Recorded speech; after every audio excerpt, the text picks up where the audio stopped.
They say an alpha king rules with fists of iron and a heart carved from stone. But what they don't tell you is this. The loneliest throne in any kingdom belongs to the man everyone fears but no one dares to love. Tonight, you're going to witness what happens when a king built to conquer meets the one woman who'd rather run than bow. This isn't your typical fairy tale, and I promise you, by the time we reach the end, you'll understand why some cages are made of gold and some freedoms cost everything. Stick with me until the final word. Hit that like button and drop your city in the comments so I know my tribe is riding this journey with me. Let's begin. But yes, The ballroom blazed with 1,000 candles, their flames casting restless shadows across marble floors polished to a mirror's sheen. Silk banners in crimson and gold hung from vaulted ceilings, and the air thick with perfume and ambition pressed down on every soul gathered within those gilded walls. Daughters of noble houses stood arranged like pieces on a chessboard, each one draped in their finest gowns, necks adorned with family jewels that caught the light and screamed their worth to anyone watching. Their smiles were practiced, their postures perfect, and beneath it all, Seraphine Vale could taste the desperation like copper on her tongue. She stood near the back of the procession, her emerald dress feeling more like a noose than a garment. The bodice squeezed her ribs until each breath came shallow, and her father's voice still rang in her ears from an hour before. You will smile. You will curtsy. You will make him notice you, or so help me, Seraphine.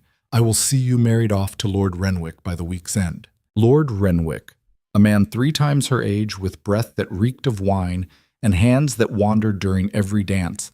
She'd rather throw herself from the palace ramparts. The herald's voice boomed across the hall, announcing the imminent arrival of King Draven Kalor, and the crowd shifted like a single organism, every head turning toward the grand doors. Seraphine's pulse hammered against her throat. She'd heard the stories. Everyone had. The Alpha King who'd united the warring territories through blood and steel. The man who'd executed his own uncle for treason and burned 3 villages that refused to bend the knee. They said he was cruel. They said he was brilliant. They said he could smell fear from across a battlefield, and that his eyes glowed amber when the wolf inside him stirred too close to the surface. And tonight, he was supposed to choose a Luna from among them, a queen, a mate, as if any of them had a choice in the matter. Seraphine's hands trembled. She clasped them together and felt the bite of her own nails into her palms. Around her, the other girls whispered and preened, adjusting their hair, pinching their cheeks for color. Lady Cordelia stood 3 paces ahead, her blonde curls arranged in an elaborate crown. Her father a duke with enough land and gold to buy half the kingdom. She would be the favorite. Everyone knew it. The doors remained closed. Minutes stretched. The candles flickered. Someone coughed. Another girl fanned herself, the heat of too many bodies in too small a space beginning to press down like a weight. Seraphine's father stood near the front with the other lords, his silver hair combed back, his jaw set in that expression he wore when negotiating trade agreements. He'd sold her before she even stepped into this room. Sold her future. Sold her name.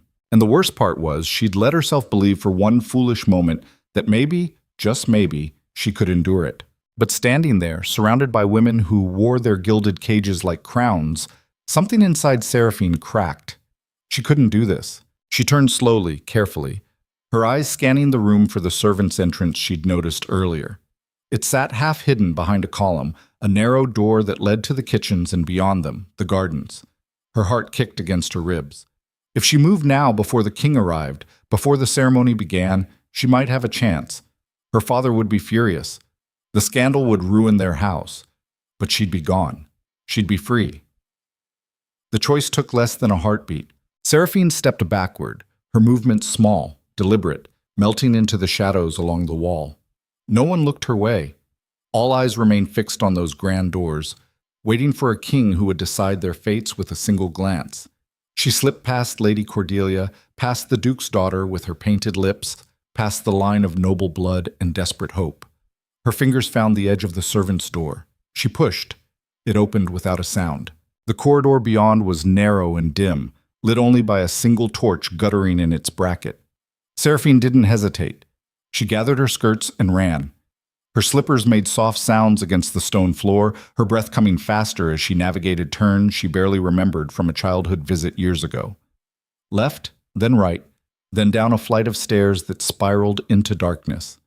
The noise of the ballroom faded behind her, replaced by the distant clatter of kitchen work and the smell of roasted meat. She burst through a side door into the cool night air and nearly sobbed with relief.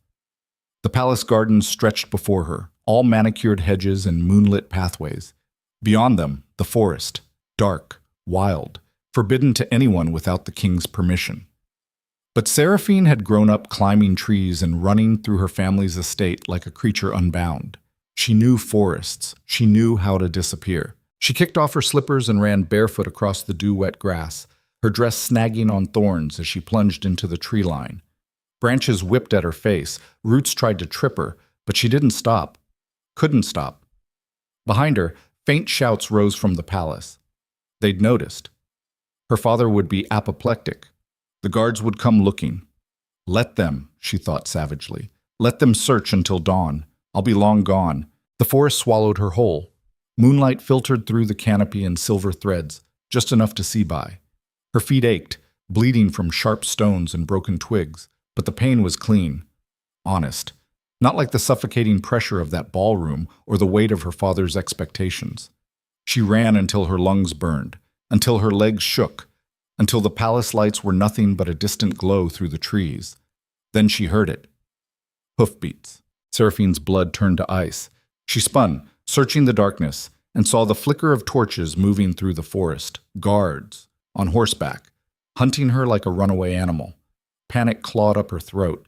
She couldn't outrun horses, couldn't fight trained soldiers, but ahead, through a break in the trees, she saw something that made her heart leap. A road. And on that road, a carriage. It was small, unadorned, pulled by two dark horses and moving at a steady pace. No royal crest, no banners, just a plain black carriage that looked like it belonged to a merchant or minor lord traveling in the night. Seraphine didn't think. She just moved. She burst from the tree line and ran straight for the carriage, her arms waving, her voice raw. Stop, please, stop. The driver pulled the reins, startled, and the horses whinnied and stamped. Before anyone could react, Seraphine wrenched open the carriage door and threw herself inside, slamming it shut behind her. Darkness enveloped her. Her chest heaved, sweat and dirt streaked her face, and her torn dress clung to her like a second skin. For a moment she just sat there, trying to catch her breath, trying to convince herself she'd actually escaped. Then a voice emerged from the shadows across from her, low, calm, edged with something that might have been amusement. Well, this is unexpected. Seraphine's head snapped up. Her eyes adjusted slowly to the dim interior, and she made out the shape of a man sitting in the opposite seat. He was large, broad-shouldered, dressed entirely in black. His face remained hidden in shadow, but she could feel his gaze on her. Heavy. Assessing. She swallowed hard, her heart still racing. I need passage. Away from the palace. I can pay you. That wasn't true. She had nothing, but desperation made liars of everyone. The man didn't move. The carriage resumed its steady roll forward, the driver apparently deciding that whatever was happening inside was none of his concern. Outside, the hoofbeats of the guards grew louder, then began to fade as they passed by, missing the carriage entirely. Seraphine sagged with relief. The man spoke again. You're running. It wasn't a question. Yes, Seraphine said, lifting her chin, and I'd appreciate it if you didn't ask why. A pause. Then, almost too soft to hear. Fair enough. She studied him in the darkness, trying to make out details. His voice carried the accent of the northern territories, rougher than the polished speech of the palace lords. His hands rested on his knees, and even in shadow she could see they were large, scarred. A soldier's hands. Who are you? She asked. Does it matter? She considered that. No, I suppose not. Silence settled between them, broken only by the creak of the carriage and the rhythmic thud of hooves on packed dirt. Seraphine's pulse began to slow. Her feet throbbed. She looked down and saw blood on the floor, dark against pale wood. The man noticed. You're hurt. It's nothing, Seraphine said quickly. Just scratches. He leaned forward slightly, and for the first time she caught a glimpse of his face. Strong jaw, dark hair. eyes that reflected the faint light from the window like an animal's. Something about him set her nerves on edge, but not in the way she'd expected. Not like her father's cold anger or Lord Renwick's predatory interest. This was different, wild, dangerous in a way that felt almost honest. "You ran from the palace," the man said. "From the king's ball." Seraphine stiffened. "How do you know that?" "Your dress. It's formal, expensive. And you're barefoot in the royal forest on the night every noble family in the kingdom is supposed to be locked in that ballroom, waiting for King Draven to choose his Luna." Her jaw clenched. "So what if I am? It's no concern of yours." The man tilted his head. "Curious, though. Most women would kill for the chance to catch the king's eye. Yet here you are, bleeding and running like your life depends on it." "Most women," Seraphine bit out, "don't know what it's like to be sold like livestock." The words came out sharper than she intended, raw with the fury she'd been swallowing all evening. The man went very still. "You think that's what it is? A sale?" "I know it is. My father made it clear. Smile, curtsy, be chosen. As if I'm a broodmare being paraded for inspection. As if I have no say in my own life." She laughed bitterly. "And the king? Everyone says he's a monster, cruel, arrogant, a man who rules through fear and expects everyone to bow just because he wears a crown. So forgive me if I decided I'd rather take my chances in the forest than spend my life chained to someone like that." The silence that followed her outburst was absolute. Seraphine's hands shook. She'd never said any of that aloud before, never dared. But something about this stranger, this man in the darkness who didn't know her name or her family, made the words pour out like poison finally lanced from a wound. The man leaned back, his expression unreadable. "You have strong opinions about a man you've never met." "I don't need to meet him," Seraphine snapped. "I've heard the stories. I've seen what he's done. Villages burned, men executed, an entire kingdom held together by fear and steel. That's not a king, that's a tyrant.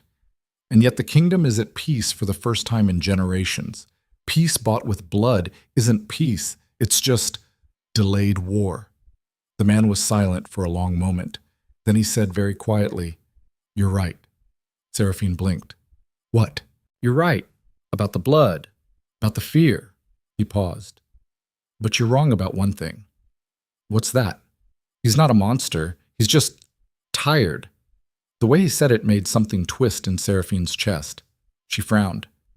"You sound like you know him. Everyone knows him." The man's voice held no emotion, but few understand what it costs to hold a crown like his. Seraphine wanted to argue, but exhaustion was beginning to creep in, the adrenaline draining away and leaving her hollow.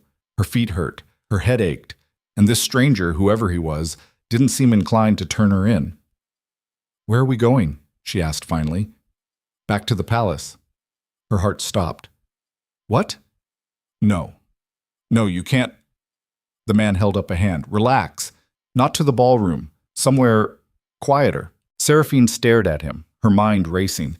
This was a mistake. She should jump from the carriage, take her chances in the forest again. But her body refused to move. She was too tired, too wrung out, and something in his voice, that strange gentleness beneath the rough edges, made her pause. "Why are you helping me?" she asked. The man looked out the window, his face turned away. "Maybe I'm tired too." The carriage rolled on through the night, carrying Seraphine toward a fate she couldn't yet see, with a stranger whose name she didn't know and whose motives remained as shadowed as his face. But somewhere in the darkness, beneath her fear and anger and bone-deep exhaustion, a small voice whispered that maybe, just maybe, running toward the unknown was the first real choice she'd ever made. And that terrified her more than anything.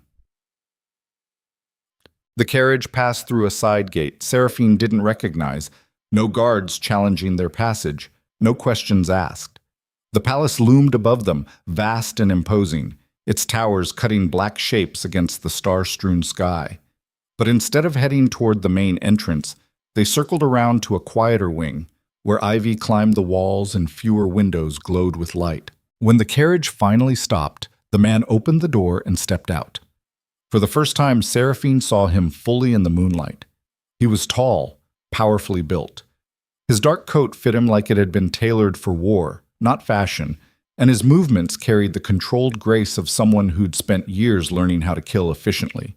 His face was striking in a harsh way, all strong lines and sharp angles, with eyes that caught the light and gleamed amber gold. A wolf's eyes. Seraphine's breath caught. The man offered his hand.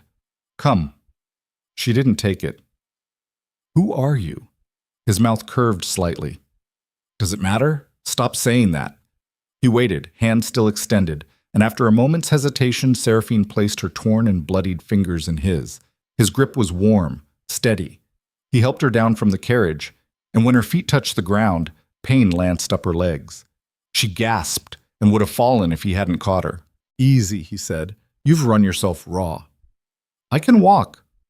"I'm sure you can, but you don't have to." Before she could protest, he swept her up into his arms like she weighed nothing. Seraphine's hands flew to his shoulders, her face burning. "Put me down." "No." I said, "I heard you." He carried her through a small door and into a corridor she'd never seen before. It was quiet here, peaceful. Servants' passages, maybe, or private quarters far from the noise of the main palace. Seraphine wanted to struggle, to demand answers, but exhaustion had finally caught up with her. Her head drooped against his chest despite herself, and she hated how safe she felt in this stranger's arms. He carried her up a flight of stairs, down another hallway, and finally stopped before a heavy wooden door. He pushed it open with his shoulder and carried her inside. The room beyond was simple but comfortable. A bed with clean linens, a chair by a fireplace, a window overlooking the gardens. It looked nothing like the opulent chambers she'd seen in the main palace. This was human, lived in. The man set her gently on the bed. "Stay here." "Like I have a choice," Seraphine muttered. "You always have a choice." He left before she could respond, closing the door behind him with a soft click. Seraphine sat there, her mind spinning. Where was she? Who was he? And why had he brought her here instead of dragging her back to the ballroom or throwing her in the dungeon for trying to escape? Minutes passed. She looked down at her ruined dress, at her bleeding feet, and felt the weight of the evening crash down on her shoulders. She'd done it. She'd actually run. But where did that leave her now? The door opened again. The man returned carrying a basin of water, clean cloths, and a small wooden box. He knelt before her without a word and reached for her foot. Seraphine jerked back. "What are you doing?" "Fixing what you broke. I can do it myself. You can barely stand." She glared at him, but he simply waited, patient as stone, until she finally relented and let him take her foot in his hands. His touch was careful, gentle. He cleaned the cuts with a cloth dampened in warm water, his movements practiced, like he'd done this before. Many times. "You're a soldier," Seraphine said quietly. "I was. And now? Now I'm something else." He worked in silence, bandaging her feet with strips of clean linen. Seraphine watched him, trying to reconcile the careful tenderness of his hands with the lethal power she'd sensed in him earlier. When he finished with her feet, he looked up at her. "You called the king a monster." Seraphine's throat tightened. I shouldn't have said that. Not to a stranger." "Why not? If you believe it, you believe it. I don't even know you. You could be one of his men. You could turn me in." "I could," the man agreed. "But I won't." "Why?" He stood, setting the basin aside. "Because you're right. About some of it." Seraphine frowned. "What do you mean?" He crossed to the window and stood there, his back to her, silhouetted against the moonlight. "The king is cruel. He's arrogant. He's done terrible things in the name of peace. He's executed men who deserved mercy and burned villages that only wanted to be left alone." His voice was flat, empty. "He's everything you said, and worse. Then why defend him? Why bring me here instead of—" "Because he's also alone." The man turned to face her, and in the dim light, his eyes looked ancient, haunted. He spent 10 years building a kingdom on the backs of the dead, and every night he wonders if it was worth it. He wonders if anyone will ever see past the crown to the man underneath. He wonders if he's become the very thing he swore to destroy. Seraphine's breath stilled. You're talking about yourself." The man, the king, smiled without humor. Surprise.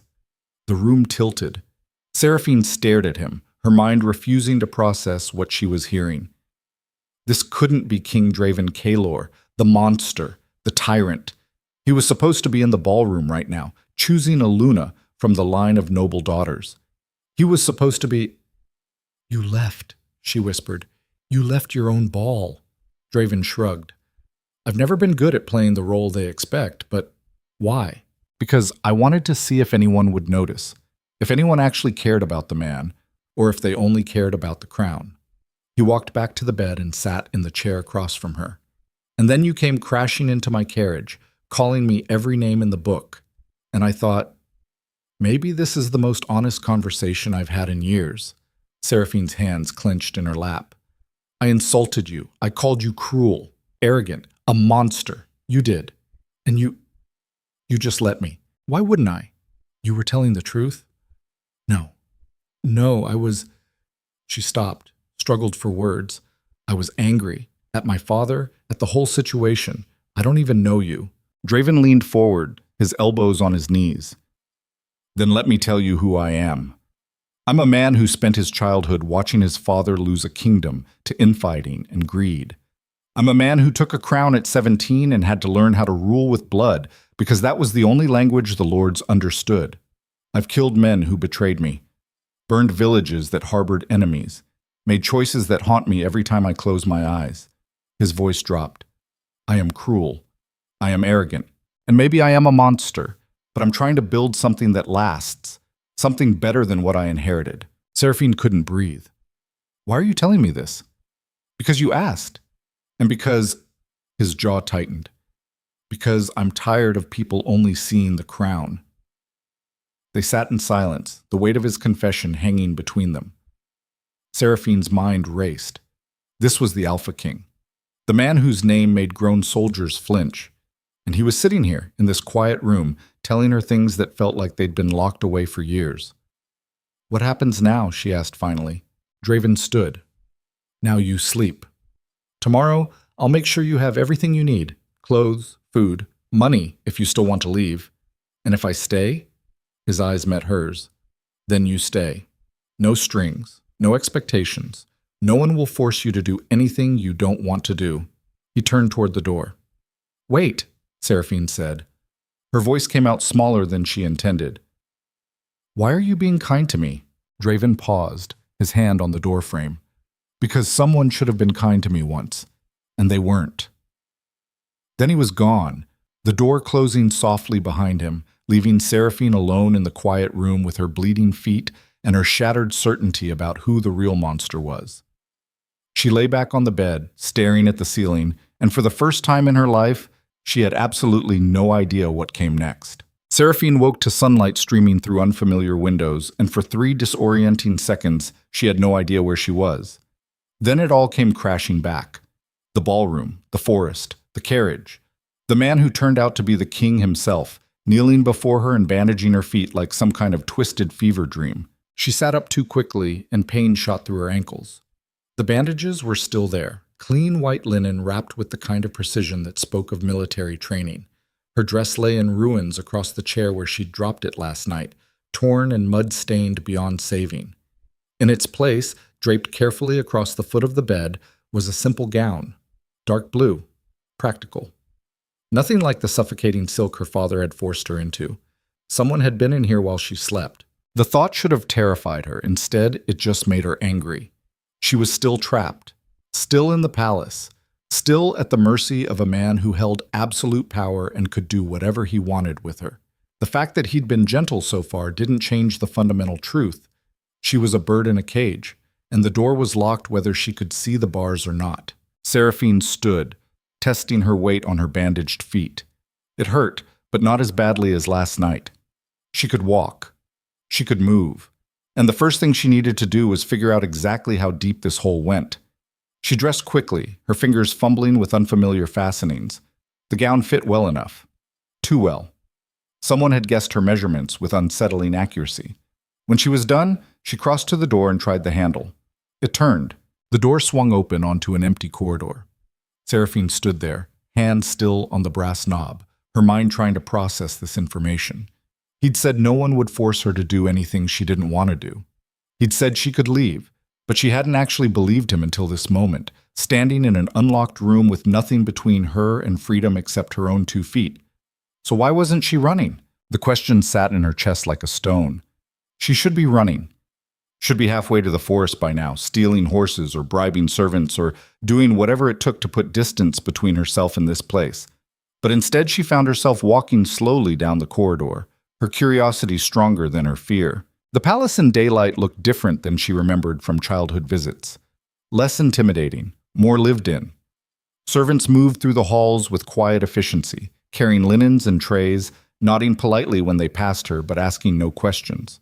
No one stopped her. No one demanded to know who she was or what she was doing here. It was like she didn't exist. She wandered for what felt like hours, mapping the place in her mind.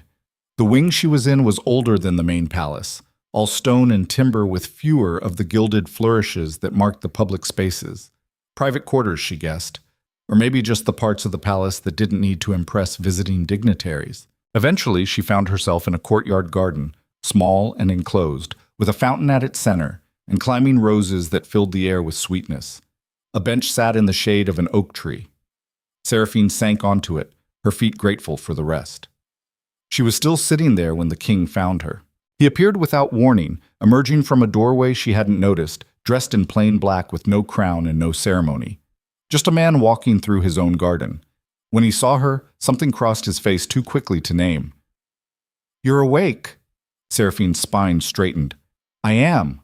How are your feet?" "They hurt." "That's fair." He moved closer but stopped a respectful distance away, like he was approaching a wounded animal. "May I sit?"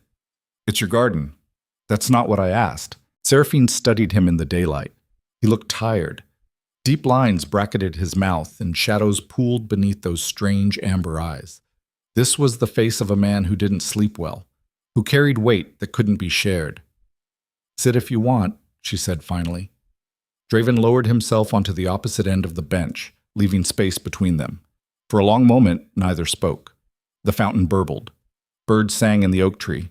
It felt absurdly normal. "Your father is looking for you," Draven said quietly. Seraphine's hands clenched in her lap. "Of course he is. He's making noise about scandal, about dishonor to his house, about how his daughter vanished from the most important night of her life." "Good. Maybe it'll kill him." Draven's mouth twitched. "That's dark. You don't know him." "No. But I know men like him, men who see their children as assets to be leveraged." He paused. "I told him you were under my protection and that he'd hear from you when you were ready." Seraphine's head snapped toward him. "You what?"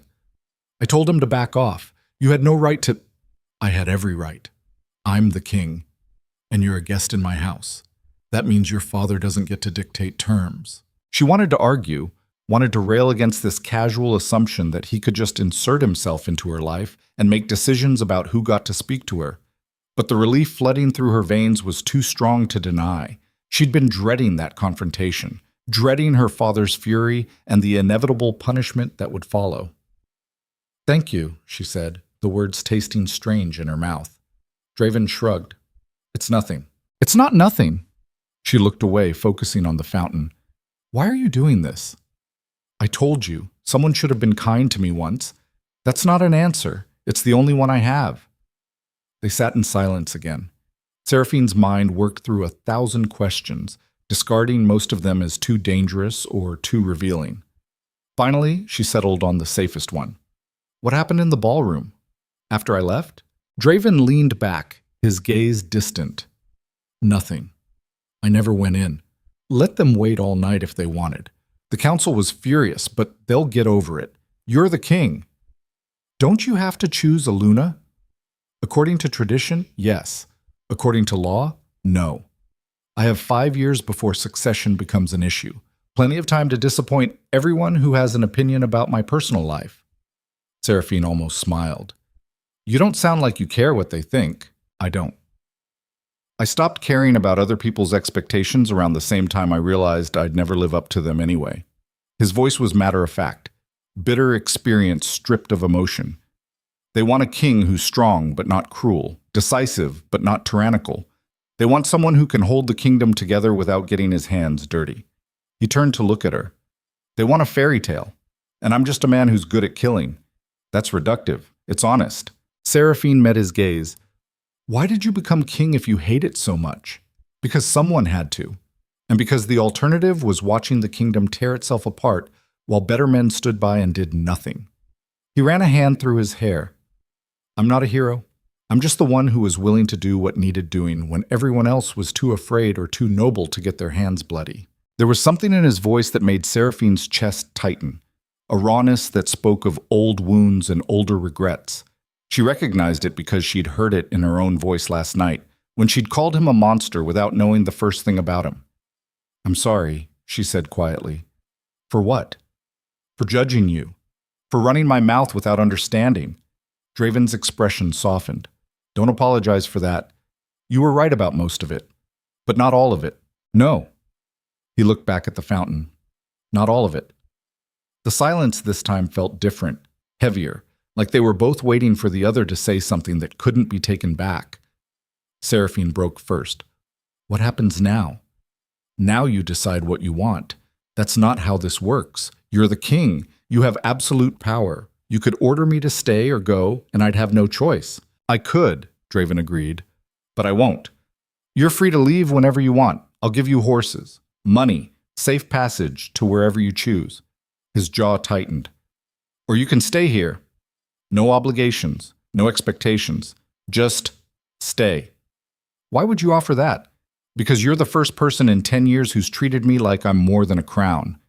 And because... He stopped, shook his head. It doesn't matter. It matters to me. Draven turned to face her fully, and the intensity in his eyes made her breath catch. Because when you called me a monster last night, you weren't afraid of me. You were angry, and that's the most honest emotion anyone's shown me since I took this throne. Seraphine's pulse kicked against her throat. She should say something, should deflect or make a joke, or do anything to break the tension coiling between them. But her voice wouldn't come. Draven stood abruptly. I have a council meeting. You're welcome to explore the palace. The library is in the east wing if you like reading. The kitchens will feed you if you're hungry. Just stay away from the main halls. Your father's still making noise, and I'd rather not have a confrontation yet. He walked away before she could respond, his footsteps echoing on stone, leaving Seraphine alone in the garden with her thoughts spinning and her carefully constructed certainties crumbling like sandcastles in the tide. She stayed there for a long time, staring at the fountain and trying to understand what was happening to her. The days that followed fell into a strange rhythm. Seraphine woke in her unlocked room, dressed in clothes that appeared like clockwork, and wandered the palace like a ghost. She found the library Draven had mentioned and lost herself in books that hadn't been opened in years. She walked the gardens and learned the names of flowers she'd never seen before. She ate meals in her room that tasted better than anything her father's cooks had ever made. And she saw the king. Not every day, not even most days. But when their paths crossed, he would stop and talk with her. Small conversations at first, the weather, books she was reading, his opinions on the council's latest demands. Nothing earth-shattering, nothing that should have mattered, but it did. Because every conversation peeled back another layer of the monster she'd expected to find and revealed something far more complicated underneath. A man who loved history but hated politics. Who could quote poetry but struggled with small talk, who ruled with an iron fist in public but showed her kindness in private that felt like a secret he was trusting her to keep. It was on the 5th day that Seraphine realized she was in danger. Not from him, from herself. She was starting to care. She found him that evening in a study she hadn't discovered yet, bent over a table covered in maps and reports. He looked exhausted. His shirt sleeves were rolled up, and ink stained his fingers, and the candlelight carved shadows under his cheekbones that made him look older than he was. He glanced up when she entered. Seraphine. Everything all right? I don't know. She closed the door behind her. Can I ask you something? Of course. Why haven't you asked me to leave yet?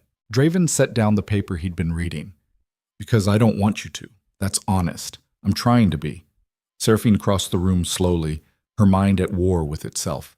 This was the moment, the decision point. She could walk out right now, take the horses and money he'd offered, and disappear into a life where she made her own choices and answered to no one. Or she could stay. Why don't you want me to leave? She asked. Draven stood, and suddenly the space between them felt too small. Because you see me. Not the crown. Not the king. Just me. That scares you, terrifies me. Why? Because everyone who's ever seen the real me has either betrayed me or died. His voice was low, raw, and I'm tired of losing people. Seraphine's breath shook. I'm not going to betray you. You don't know that. Yes, I do. The words hung between them, a promise neither of them had meant to make but couldn't take back. Draven reached out slowly, giving her time to move away, and when she didn't, he tucked a strand of hair behind her ear. His fingers were warm against her skin. You should leave, he said quietly, before this gets complicated. It's already complicated. Then before it gets impossible. Seraphine looked up at him, at the man who'd given her freedom and asked for nothing in return, and felt the last of her defenses crack wide open. I don't want to leave. Draven's eyes closed. Seraphine. I don't want to leave, she repeated, stronger this time. I want to stay. I want to understand you. I want... She didn't finish. Couldn't. Because he was looking at her like she'd just handed him something precious and fragile that he didn't know how to hold without breaking. If you stay, he said carefully, things will change. The council will want answers. Your father will demand satisfaction. And He stopped. Started again. I don't know if I can protect you from all of it. I'm not asking you to protect me. I'm asking you to let me choose. Even if you choose wrong. Especially then. Draven studied her face like he was trying to memorize it. Then he nodded once, sharp and decisive. All right, stay. But on one condition. What condition? You tell me the truth. Always. Even when it hurts. Even when you're angry. I need to know you'll never lie to me just to spare my feelings or avoid conflict. Seraphine held out her hand. Deal. He took it, shook once, and in that moment, something shifted between them. Something that felt less like an agreement and more like a vow. The knock on the door shattered the moment like glass. Draven dropped her hand and stepped back. Enter. A man in council robes pushed inside, his face flushed. Your Majesty, we have a problem. There's always a problem, Marcus. What is it this time? Lord Vale is demanding an audience. He's brought half the noble families with him, and he's threatening to take his grievance to the High Court if you don't see him immediately. Seraphine's blood ran cold. Her father. Draven's expression hardened into something that finally looked like the king everyone feared. Tell Lord Vale I'll see him in the throne room in 1 hour, and make sure the guard is present. Your Majesty, if I may suggest... 1 hour, Marcus. Dismissed. The councilman bowed and fled. Draven turned back to Seraphine, and the gentleness was gone. In its place was steel. Go to your room, lock the door. Don't come out until I send for you. No, Seraphine. No. She lifted her chin. You said I could choose. I'm choosing to face him. He'll destroy you. He'll try. But I'm not the same girl who ran from that ballroom. She met his gaze squarely. And I won't hide while you fight my battles. Draven looked like he wanted to argue, wanted to lock her away where she'd be safe from her father's fury and the court's judgment. But instead he just nodded slowly. Then we face him together. Together. The word felt like armor. They walked side by side through the palace corridors, past servants who whispered and guards who watched with careful, neutral faces. Seraphine's heart hammered against her ribs, but she kept her spine straight and her chin high. She'd spent her whole life being afraid of her father's anger, afraid of disappointing him, afraid of being less than what he demanded. She was done being afraid. The throne room doors loomed before them, twice the height of a man, and carved with scenes of conquest and glory. Draven stopped just before them and turned to her. Last chance to change your mind. Seraphine smiled without humor. You're stuck with me now. Something flickered in his eyes. Might have been pride. Might have been fear. Could have been both. Then let's go remind your father who holds the power here. The doors swung open. The throne room was packed. Noble families clustered in groups, their faces ranging from curious to hostile. Councilmen lined the walls. Guards stood at attention with hands on sword hilts. And at the center of it all, standing before the raised dais where the throne sat empty, was Lord Castor Vale. Seraphine's father looked exactly as she remembered. Silver hair, cold eyes, a jaw that could have been carved from granite. He stood with the bearing of a man who'd never been denied anything in his life and didn't plan to start now. When he saw Seraphine, his expression went nuclear. There she is. There's my runaway daughter who has disgraced our entire house with her cowardice and shame. His voice carried across the room like a whip crack. Seraphine felt every eye turned toward her, felt the weight of judgment pressing down from all sides. Her father took a step forward. You will come here. Now. We are leaving, and you will face the consequences of your actions. Seraphine opened her mouth to respond, but Draven moved first.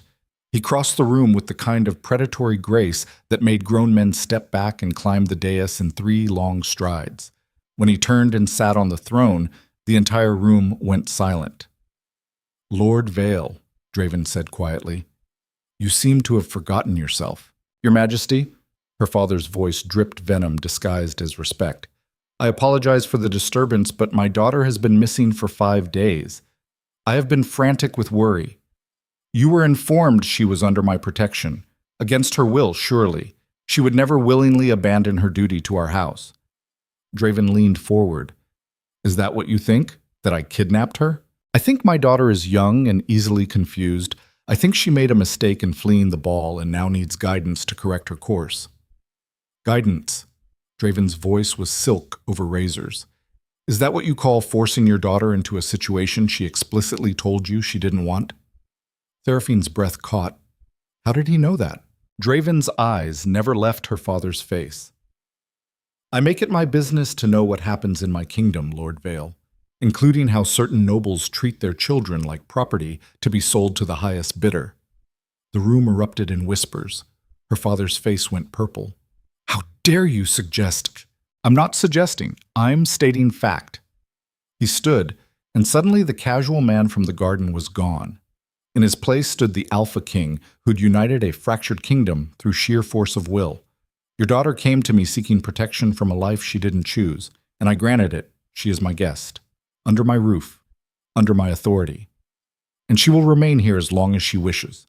This is an outrage, her father snarled. You have no right to interfere in family matters. I have every right. I'm the king. He descended the dais slowly. And you will address her with respect, or you will leave my palace and not return. Seraphine's father looked at her then, really looked at her, and she saw the calculation in his eyes. The assessment. He was trying to determine if she was worth the fight or if he should cut his losses. She'd seen that look before, right before he'd married off her older sister to a man twice her age. Something inside Seraphine snapped. She walked forward, moving past Draven, past the guards, until she stood directly in front of her father, close enough to see the veins in his temples, close enough to smell the wine on his breath. I'm not coming back, she said clearly. Her father's hand moved faster than thought. The slap echoed through the throne room like thunder. Seraphine's head snapped to the side. Pain exploded across her cheek. She tasted copper. But she didn't fall, didn't cry out. She just straightened slowly and looked her father dead in the eye. Is that it? Is that all you have? Castorvale raised his hand again, but never got the chance to follow through. Draven moved like lightning, catching her father's wrist in an iron grip and twisting until the older man cried out and dropped to his knees. You just made a mistake, Draven said softly. The kind of mistake men don't recover from. The guards were there in seconds, pulling her father away. The nobles drew back like they'd witnessed something obscene. And Seraphine stood in the center of it all with blood on her lip and fire in her chest, feeling more alive than she had in her entire life. Draven released her father and turned to the room at large. Lord Castorvale is hereby banned from this palace until further notice. Anyone who has an issue with that can bring their grievance to me personally. No one moved. Dismissed. The crowd dispersed like smoke. Her father was dragged away, still shouting about rights and honor and consequences. And then it was just Seraphine and Draven standing in the empty throne room with the echoes of violence still ringing off the walls. Draven reached out carefully and touched her cheek where the mark of her father's hand was already darkening. Are you all right? Seraphine laughed. It came out sharp and a little wild. I have no idea. He'll try again. Make another play. This isn't over. I know. She looked up at him. But I'm not running anymore. Good. Because I need you here. The words hit her like a physical thing. Need, not want. Need, like she was essential, like she mattered beyond what she could provide or how she could serve. Seraphine reached up and covered his hand with hers, pressing it against her bruised cheek. Then I'm staying, even if it gets ugly, especially then. Draven pulled her into his arms, and she let herself collapse against his chest, feeling the steady drum of his heartbeat against her ear. They stood there while the throne room emptied and the sun shifted beyond the windows and something between them solidified into truth. She'd made her choice, and there was no going back now. The days after the throne room confrontation passed in a haze of careful equilibrium. Seraphine moved through the palace with new confidence, her bruised cheek fading to yellow-green but still visible enough to make servants whisper and nobles avert their eyes. She'd become something she hadn't planned to be, a symbol of defiance, of the king's protection, of what happened when someone chose their own path instead of the one laid out for them. But symbols made easy targets. She was in the library when the first crack appeared in the foundation. 3 weeks had passed since her father's banishment, and she'd started to believe the worst was over. Started to let herself imagine a future where she could breathe without waiting for the other boot to drop. She was reading something about the history of the Northern Territories, trying to understand the wars that had shaped Draven into the man he was, when Lady Cordelia appeared in the doorway. The blonde from the ball, the Duke's daughter who'd been the favorite to become Luna before Seraphine had upended everything by running. "May I come in?" Cordelia's voice was soft, cultured, everything Seraphine's wasn't. Seraphine closed her book. "It's not my library." Cordelia entered anyway, her silk dress whispering against the floor. She took a seat across from Seraphine, folding her hands in her lap with perfect deportment. For a long moment, she just studied Seraphine's face, the fading bruise, the defiant set of her jaw. "You're very brave," Cordelia said finally, "or very stupid, perhaps both." A small smile. "I wanted to hate you, you know, when you disappeared that night, when the king chose to protect you instead of selecting one of us. I thought you were selfish, a coward who'd ruined everything for her own comfort." Seraphine's fingers tightened on the book. "And now? Now I think you were the only honest person in that ballroom." Cordelia's blue eyes were steady. "You ran because you didn't want to be sold. The rest of us stayed because we were too afraid to admit we didn't want it either." The words hit harder than Seraphine expected. She'd assumed the noble daughters wanted the crown, wanted the power and prestige that came with being Luna. It had never occurred to her that some of them might have been just as trapped. "Why are you telling me this?" Seraphine asked. "Because you need to know that not everyone at court is your enemy." Cordelia leaned forward slightly. "The king has protected you so far, but there are factions in the council who see you as a weakness. They think he's gone soft, that he's distracted by a woman who has no title, no training, no right to be here. I never asked to be here, but you are. And that makes you a threat to people who've spent years positioning themselves for power." Cordelia's voice dropped. "Be careful, Seraphine. The palace has more shadows than you think." She stood and swept from the room before Seraphine could respond, leaving behind only the faint scent of rosewater and a cold knot of dread in Seraphine's stomach. That night, Draven came to her room, not to the sitting area where they usually talked, but to her private chambers. He knocked once and entered when she called, his face tight with something that looked like barely controlled fury. "We need to talk." Seraphine set down the book she'd been pretending to read. "What happened?" "The council met today." "Without me." He paced to the window and back, his movements sharp. "They're calling for a vote of confidence. What does that mean?" "It means they want to test whether I still have the support of the noble houses, whether they'll back my decisions, or whether they think I've become a liability." His hands clenched. "They're using you as the excuse, saying I've abandoned my duty to the kingdom by protecting a woman with no standing instead of choosing a proper Luna." Seraphine's chest tightened. "So send me away." "No." "Draven." I said no. He turns to face her fully. "I'm not letting them dictate who I keep in my own palace. I'm not giving them that power. Even if it costs you the throne? Even then." The certainty in his voice should have been comforting. Instead, it terrified her. She stood and crossed to him, her bare feet silent on the stone floor. "You're risking everything for someone you barely know." "I know enough." His jaw tightened. "I know you're the only person in this entire kingdom who sees me as something other than a weapon or a figurehead. I know you chose to stay when you could have run. I know." He stopped, shook his head. "Know what?" "That I'm falling for you. And it's the most dangerous thing I've ever done." The words hung between them like a confession made under duress. Seraphine's breath caught. She'd known something was building between them, known it in the way his eyes followed her across a room, in the way her pulse jumped when he was near. But hearing him say it out loud made it real in a way that felt like standing at the edge of a cliff. "You can't," she whispered. "Too late. This is going to destroy us both." "Probably." He reached out and cupped her face in his hands, his thumbs brushing her cheekbones. "But I'm tired of making decisions based on what the kingdom needs. For once, I want to choose what I need. And what do you need? You." He kissed her then, and it wasn't gentle. It was desperate and raw and tasted like defeat and defiance mixed together. Seraphine kissed him back, pouring every ounce of fear and fury and impossible hope into it. When they finally broke apart, both breathing hard, she pressed her forehead to his.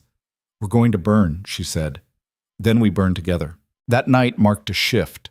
Something that had been building in the shadows stepped into the light, and once it was visible, there was no way to pretend it didn't exist.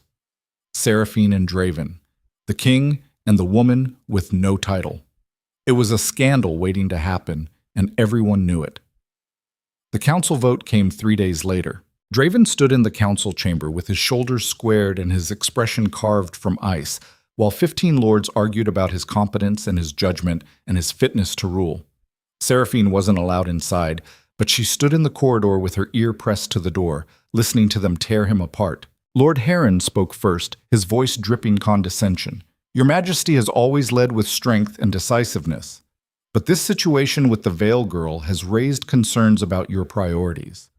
"My priorities," Draven said flatly, "are none of your concern. With respect, Your Majesty, they are. When you choose to shelter a woman who has no standing, no training, and no place in court, while simultaneously refusing to fulfill your duty to select a proper Luna, you send a message that your personal desires supersede the needs of the kingdom. I send a message that I won't be bullied into decisions by a council that seems to have forgotten who holds the actual power here." The murmurs that followed were ugly, dangerous. Seraphine pressed closer to the door. Another voice rose, younger, sharper. This was Lord Garrett, a man barely older than Draven himself. "Perhaps the issue isn't the woman, Your Majesty. Perhaps the issue is that you've grown complacent. The wars are over. The kingdom is stable. And a stable kingdom doesn't need a warrior king. It needs a diplomat, a statesman, someone who can build alliances instead of burning villages."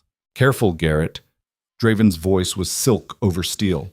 "You're treading very close to treason. I'm stating facts. You united this kingdom through blood and fear, but that only works when there's an enemy to fight. Now, you're just a man with a sword and no war to win. Maybe it's time to consider whether someone else could lead us into this new era." The silence that followed was absolute. Seraphine's hands were shaking. They were challenging him. Not openly, not yet, but the groundwork was being laid. They were testing to see how far they could push before he pushed back.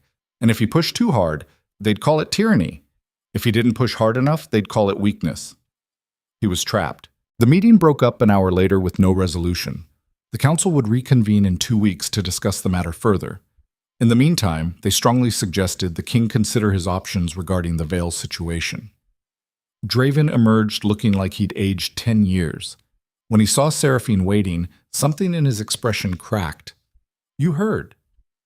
"Most of it." She fell into step beside him. "They're going to force your hand. They're going to try."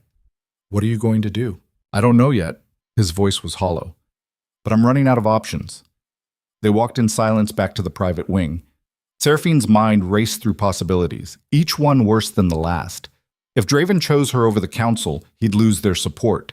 If he lost their support, the noble houses would fracture. If the houses fractured, the kingdom would slide back into the chaos he'd spent 10 years trying to prevent. But if he sent her away, he'd be proving the council right, that he could be controlled, that his decisions could be overruled by political pressure. There was no winning move. That night, Seraphine couldn't sleep. She lay in her bed staring at the ceiling and thinking about Cordelia's warning. The palace has more shadows than you think. She'd assumed it was about political maneuvering, council votes, and power plays. But what if it was something deeper? What if the real threat wasn't the one they could see? She rose and dressed quickly, throwing a dark cloak over her nightgown. The palace was quiet at this hour, the corridors lit only by torches burning low in their brackets. She moved through the shadows like she'd learned to as a child, avoiding the guards' patrol routes, heading for the wing where the council members had their private chambers. She wasn't sure what she was looking for. Evidence, maybe. Proof of conspiracy. Something that would give Draven leverage. But when she reached the hallway where Lord Garrett's rooms were located, she heard voices. Low. Urgent. Coming from behind a closed door. Seraphine pressed herself against the wall and listened. The vote is only a formality. Garrett's voice. We already have the numbers. Heron, Blackwood, and Vale are with us. That's 4 houses. Marlowe is wavering, but he'll fall in line once he sees which way the wind is blowing. And if the king refuses to step down? A second voice. Older. Lord Heron, she thought. Then we remove him. Quietly. An accident. A hunting trip gone wrong. The kingdom will mourn, will install a regent, and within 6 months, everything will be back under proper control. Seraphine's blood turned to ice. What about the girl? Heron again. She's a complication. She's nothing. Garrett's dismissal was absolute. A distraction. Once Draven is gone, we'll marry her off to whoever wants her. Probably Renwick. He's been sniffing around the Vale fortune for years. The conversation continued, but Seraphine had stopped listening. Her heart hammered so hard she thought it might burst through her ribs. They were planning to kill Draven, to stage it as an accident and take control of the kingdom through a puppet regent, and no one knew except her. She backed away from the door slowly, carefully, her mind screaming at her to run, to find Draven, to warn him. But her feet felt like lead and her hands wouldn't stop shaking. This wasn't political maneuvering. This was assassination, treason. And she had no proof except her word against theirs. She made it back to her room and locked the door with trembling fingers. Then she sank to the floor and tried to breathe through the panic clawing up her throat. She had to tell Draven, had to warn him. But would he believe her? Would he think she was paranoid? Making up threats because she was afraid of losing him? The knock on her door made her jump. Seraphine. Draven's voice, rough with exhaustion. Are you awake? She scrambled to her feet and opened the door. He stood there in the dim hallway looking like he'd just come from another council meeting, his hair disheveled and his eyes bloodshot. What's wrong? He asked immediately. Everything. She pulled him inside and locked the door behind him. We need to talk. She told him everything, the overheard conversation, Garrett's plan, the conspiracy that was already in motion. Draven listened without interrupting, his expression growing darker with every word. When she finished, silence hung between them like a blade. You're sure about what you heard? His voice was deadly calm. I'm sure. Names. I need names. She gave them. Garrett, Heron, Blackwood, her father. 4 of the 15 council members, plus Lord Marlowe, who was apparently on the fence. Not enough to win a legitimate vote, but more than enough to stage a coup if they acted fast. Draven's hands clenched into fists. They're planning to kill me. Yes. And marry you off to Renwick. The fury in his voice made something in her chest twist. She stepped closer, placing her hands on his forearms. I won't let that happen. You don't have a choice. If I'm dead, you're not going to die. Her voice was fierce. We're going to stop them. How? I can't arrest half my council on the word of one witness. They'll claim you're lying, that you're trying to consolidate power through me. It'll look like exactly what they're accusing me of. Tyranny. Then we don't arrest them. We outmaneuver them. Draven looked at her sharply. What are you suggesting? I'm suggesting we give them what they want. She took a breath. You step down. Absolutely not. Listen to me. You announce you're abdicating, willingly. You say you're tired of the crown and you're appointing a regent until a proper successor can be chosen. They think they've won. They relax, get careless, and that's when we strike. With what? I'll have no authority, no leverage, but you'll be alive, and you'll have time to gather evidence, build alliances with the houses that aren't part of the conspiracy. Her mind was racing now, pieces falling into place. We disappear for a while. Let them think they've neutralized the threat, and then we come back and take the kingdom from people who actually deserve to lose it. Draven stared at her like she'd grown a second head. You're talking about a coup against my own council. I'm talking about survival. She met his gaze steadily. You said you were tired of making decisions based on what the kingdom needs. This is your chance to choose what you need. life, freedom, a chance to rebuild on your own terms instead of theirs. And you? What do you get out of this? You. Alive, not married to Lord Renwick, not a pawn in someone else's game. His hands came up to frame her face, his eyes searching hers. You'd walk away from everything. The palace, the protection, the safety. I'd walk through fire for you. This is just politics. Draven kissed her then, hard and desperate, and when he pulled back, his eyes were wet. I don't deserve you. Probably not. But you're stuck with me anyway. They spent the rest of the night planning. By dawn, they had the outline of something that might work. Draven would call an emergency council meeting, announce his abdication, appoint Lord Marlowe as regent since he wasn't fully committed to either side. Then he and Seraphine would disappear into the territories where his loyalists still held power, gathering support and evidence while the conspirators thought they'd won. It was insane, reckless, and it might be the only way they both survived. The council meeting was set for noon. Draven dressed in full regalia, every inch the warrior king, but Seraphine could see the exhaustion beneath the armor. They'd be gambling everything on this one move. If it failed, if the conspirators saw through it, they'd accelerate their plans and Draven would be dead before sunset. Seraphine wasn't allowed in the council chamber again, but this time she didn't need to eavesdrop. She already knew how it would play out. The shock. The triumph barely hidden behind expressions of concern. The rush to consolidate power before anyone realized what had happened. She waited in Draven's private study, pacing like a caged animal, until the door finally opened and he appeared. His face was ashen. It's done. They believed you? Hook, line, and sinker. Garrett looked like he wanted to dance. He paused. Marlowe accepted the regency. He'll hold the throne for 6 months, then call for nominations. Plenty of time for them to position their own candidate. And us? We leave tonight. He crossed to her and took her hands. I've arranged for horses and supplies. We'll head north to the Kale territory. My cousin holds the seat there and he's loyal.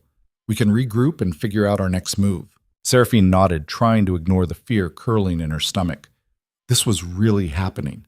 They were abandoning the palace, the throne, everything Draven had built, and running into the unknown with nothing but each other and a half-formed plan.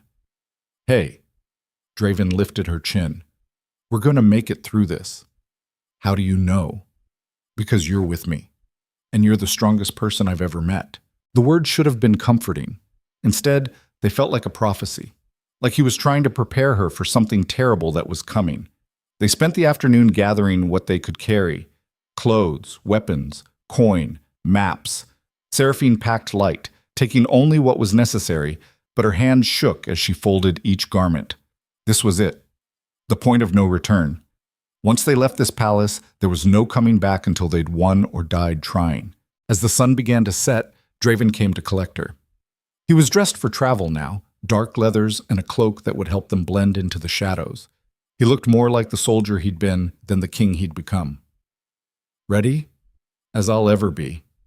They moved through the palace using servants' corridors and hidden passages Draven had memorized years ago. The place was quiet, most of the staff at dinner or attending to evening duties. They made it to the stables without incident, and that's when everything fell apart. The stable doors swung open and they were suddenly surrounded. Guards. At least 20 of them. Not palace guards. Private soldiers wearing the colors of House Garrett. And standing at their center, smiling like a cat with a canary, was Lord Garrett himself. Going somewhere, Your Majesty? His voice dripped false concern. Or should I say, former majesty. Draven's hand went to his sword, but Garrett raised a finger. I wouldn't. We have archers on the roof. You'd be dead before you cleared the blade. Seraphine's heart stopped. This was a trap. They'd known. Somehow, they'd known. Garrett stepped forward, his smile widening. Did you really think we'd believe that performance this afternoon? The great Draven Kalor voluntarily giving up power? Please, we've been watching you for weeks. We knew you'd try something desperate. How? Draven's voice was granite. Your little spy? Garrett gestured lazily. Lady Cordelia has been very helpful. Told us everything. How the girl was sneaking around, how she'd probably overheard something, how you'd inevitably try to run instead of face justice. Seraphine felt the ground tilt beneath her. Cordelia. The warning in the library, the concern in her voice. It had all been theater, a setup to make Seraphine trust her, to make her predictable. She'd played right into their hands. So, here's how this is going to work, Garrett continued. You're going to come quietly. You're going to stand trial for abandoning your throne. And when the evidence proves you're unfit to rule, you're going to be executed, lawfully, publicly. He turned to Seraphine. As for you, my dear, Lord Renwick is very eager to make your acquaintance. I believe he's already drawn up the marriage contracts. Over my dead body, Draven snarled. That can be arranged. The soldiers moved in. Draven fought like a demon, his sword clearing its sheath and taking down 3 men before they could react. But there were too many. They swarmed him, bearing him to the ground through sheer weight of numbers. Seraphine screamed and tried to reach him, but hands grabbed her arms, yanking her back. Draven! His name tore from her throat. He looked up, blood streaming from a cut above his eye, and their gazes locked. In that moment, Seraphine saw everything they could have been, everything they'd lost before they'd ever really had it, and she saw him mouth 2 words. I'm sorry. Then they dragged him away into the darkness, and Seraphine was left standing in the stable with Lord Garrett's hand on her shoulder and the sound of her own heartbeat drowning out the world. You made a mistake, Garrett said pleasantly. You forgot that in this kingdom, love is a weakness, and weakness always gets exploited. He gestured and the soldiers surrounded her. Take her to the North Tower, lock her in. Lord Renwick will collect his bride in the morning. They hauled her away screaming, fighting every step, but it was useless. She was powerless, titleless. Nothing but a girl who'd gambled everything on a king who'd just lost his kingdom. And as the tower door slammed shut behind her, locking her in darkness, Seraphine finally understood the truth. She hadn't saved Draven by staying. She'd destroyed him. The North Tower had 1 window, narrow, barred, high enough that jumping would mean broken bones at best and death at worst. Seraphine stood at it for hours after they'd locked her in, watching the moon track across the sky and trying to figure out how everything had gone so catastrophically wrong. They'd been played from the beginning. Cordelia's warning hadn't been kindness. It had been bait. A way to make Seraphine predictable, to ensure she'd panic and do exactly what they'd anticipated, and she'd walked right into it, dragging Draven down with her. She pressed her forehead against the cold stone and felt something inside her crack. Not break. Crack. Like ice under pressure that was still holding but wouldn't last much longer. Draven was somewhere in this palace, probably in chains, waiting for a trial that was nothing but theater.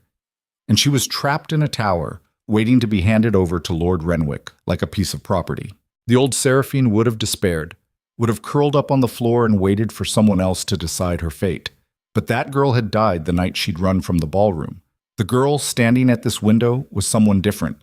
Someone who'd tasted freedom and fallen for a king and learned that the only person who could save her was herself. She turned from the window and surveyed the room with new eyes.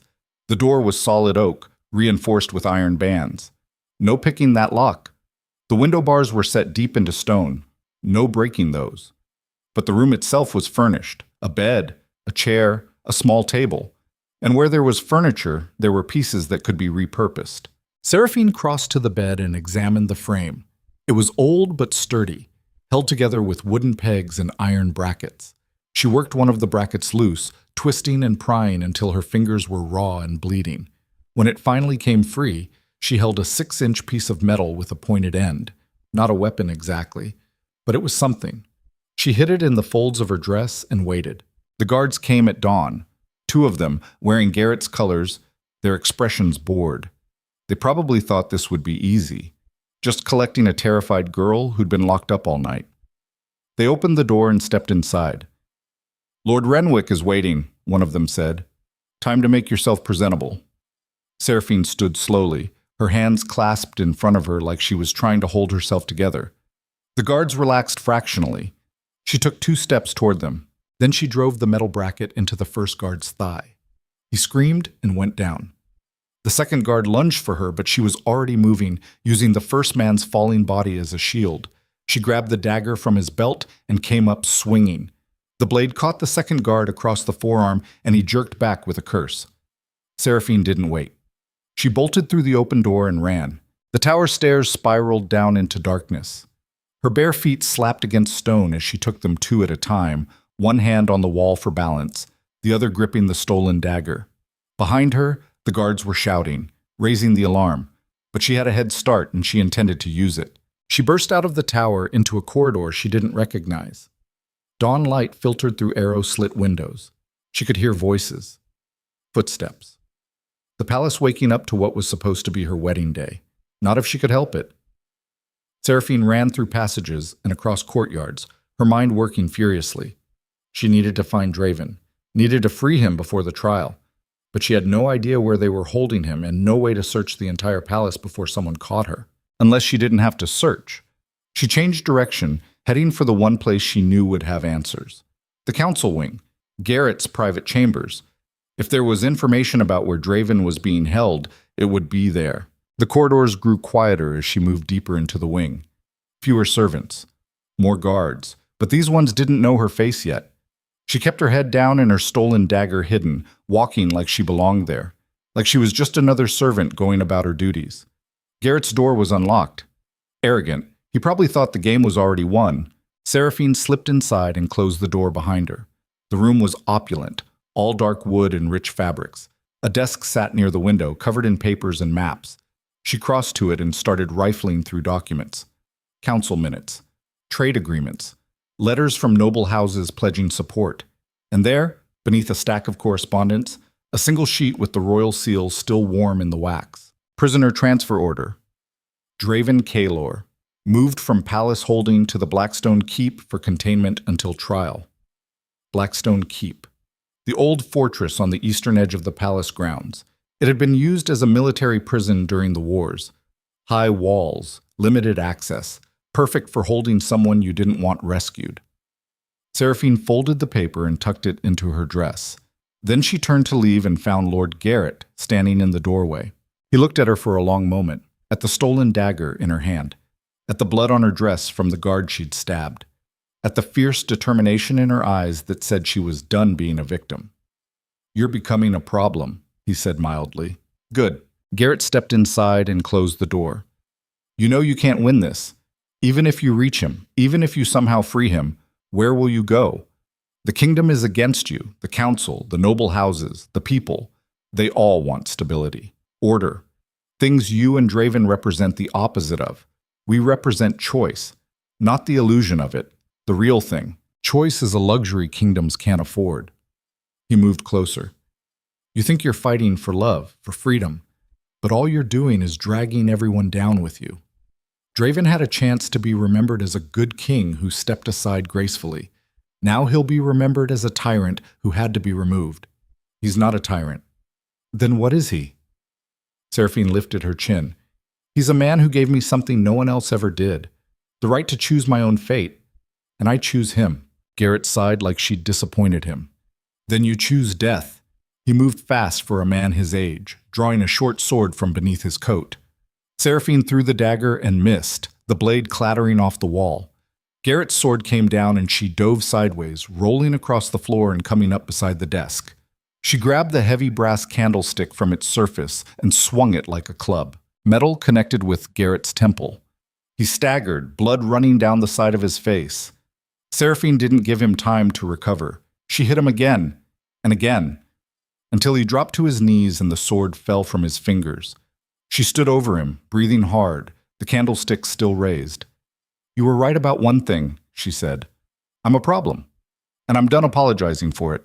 She brought the candlestick down one more time and Garrett collapsed. Unconscious, but alive. Seraphine grabbed his sword and ran from the room before anyone could respond to the noise. The alarm had been raised now.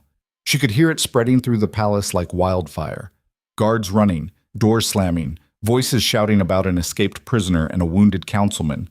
She had minutes at best before they locked down the grounds and trapped her inside. She made it to the stables by sheer luck and desperation. The horses were still there, including the ones Draven had prepared for their escape.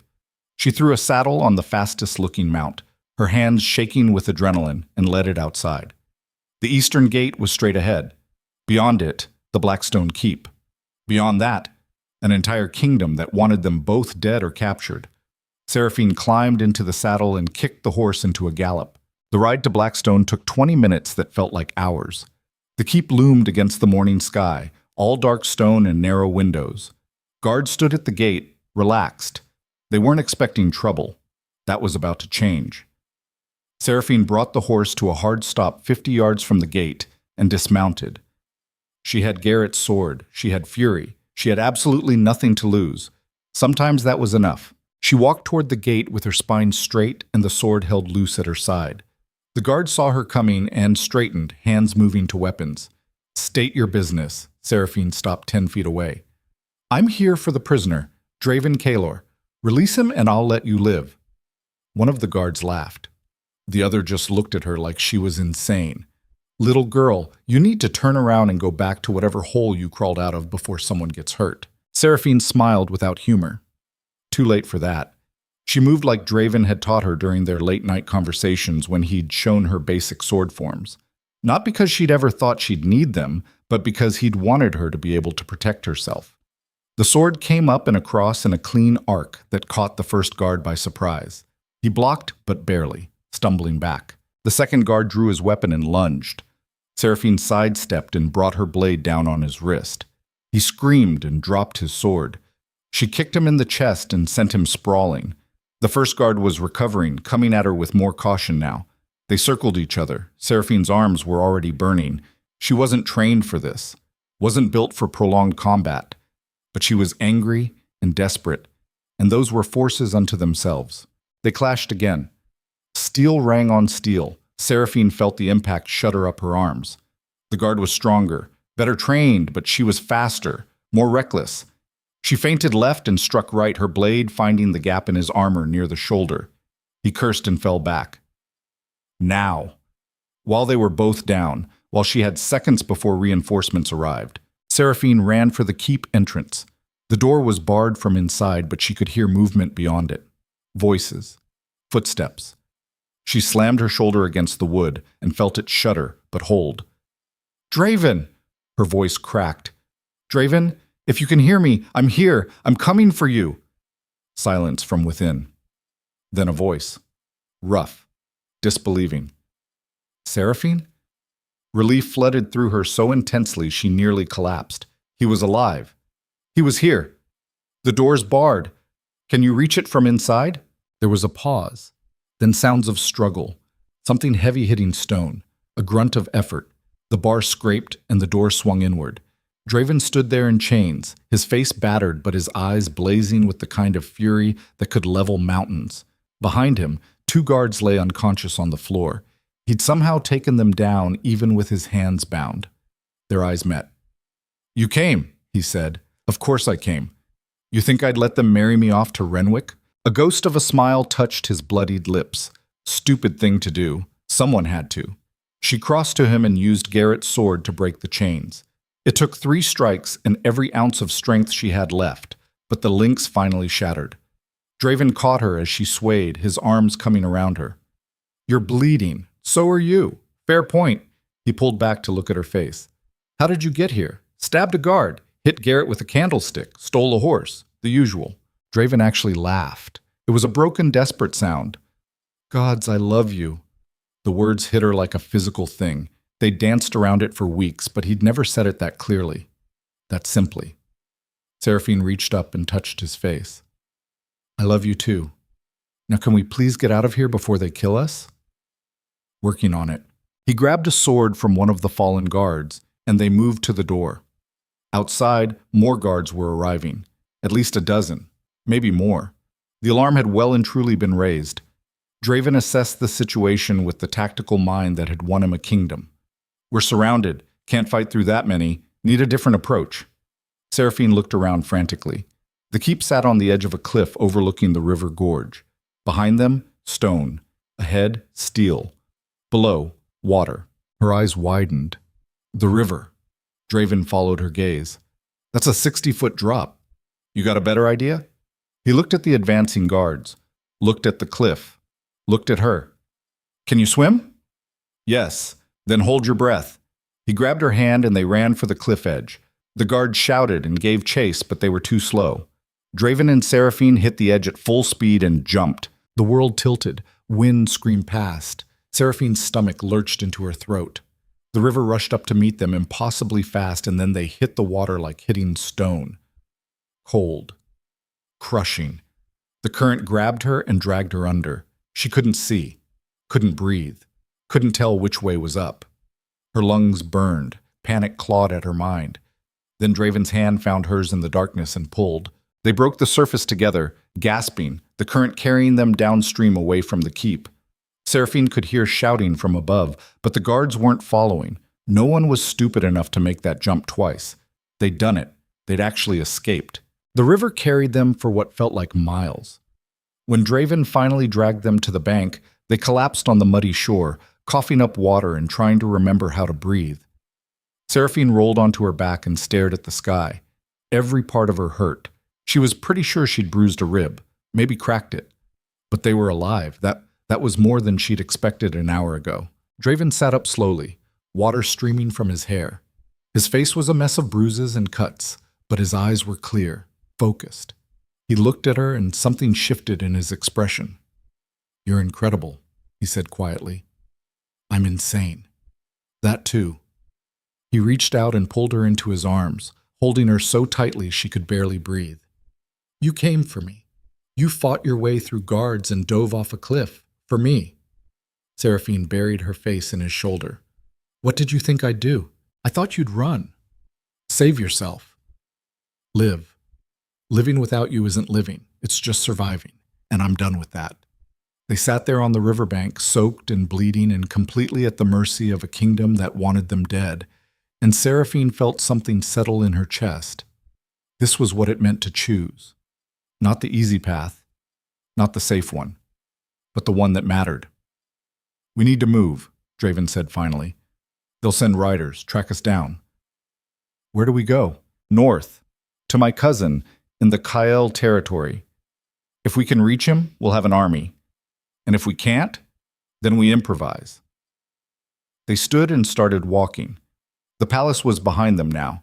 The river had carried them into the forest, deep enough that pursuit would be difficult but not impossible.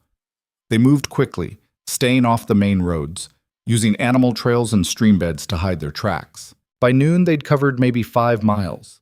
Seraphine's feet were raw and her wet clothes chafed with every step, but she didn't complain. Draven was in worse shape, moving with the careful precision of someone nursing broken ribs and internal damage he wouldn't admit to. They needed food, shelter, medical supplies, but most of all, they needed allies. The sun was setting when they finally stumbled onto a village. Small, remote, the kind of place that probably didn't see strangers often. Draven pulled up his hood and Seraphine tried to make herself look less like she'd been in a fight. They found an inn at the edge of town. The innkeeper was an old woman with sharp eyes and sharper instincts. She looked them over once and her expression didn't change. Running from something? Draven hesitated. Seraphine stepped forward. "Yes, but we can pay." The woman snorted. "Coin's good everywhere. But I don't harbor criminals." "We're not criminals," Seraphine said. "We're just people trying to survive a kingdom that wants us dead for choosing each other over politics." The old woman studied her face. Then she looked at Draven, really looked, and something in her expression shifted. Recognition. Fear. Awe. "You're him. The Alpha King." "Former king," Draven said quietly. The woman was silent for a long moment. Then she opened the door wider. "Come in. Quickly, before someone sees." They followed her inside. The inn was warm and smelled like bread and roasted meat. The woman led them to a private room at the back and locked the door behind them. "There's a price on your head," she said bluntly. "Both of you. The council's offering gold to anyone who turns you in." "I know," Draven said. "Why should I help you instead of collecting?" Draven met her gaze steadily. "Because 10 years ago, I burned a village that refused to pay taxes, killed the men who fought back, left the women and children to starve." He paused. "I've spent every day since trying to atone for that, trying to build something better, but I can't do it from a grave." He gestured to Seraphine. "And I won't let her pay for my mistakes." The old woman looked at Seraphine. "You could walk away from him, save yourself, take the pardon they're probably offering." "They're not offering a pardon. They're offering me to Lord Renwick." Seraphine's voice was flat. "I'd rather die." The woman nodded slowly. "Love makes fools of us all." She turned and headed for the door. I'll bring food and bandages. You both look like you need them. But come morning, you're gone. I won't risk my village for your war. Fair enough, Draven said. When she'd left, Seraphine collapsed onto the bed. Every muscle in her body screamed. Draven sat beside her and took her hand. Thank you, he said quietly, for everything. Don't thank me yet. We're not out of this. No, but we're still alive. That counts for something. They ate when the food came, dressed their wounds as best they could, and when night fell, they lay together in the narrow bed, neither sleeping, both listening for sounds of pursuit that might never come. Draven, Seraphine said into the darkness. Yeah? When this is over, when we've won or lost, what happens to us? His arm tightened around her. We go somewhere quiet, build a life that's ours. No crowns, no councils, just us. That sounds impossible. Most good things are. She turned in his arms to look at him.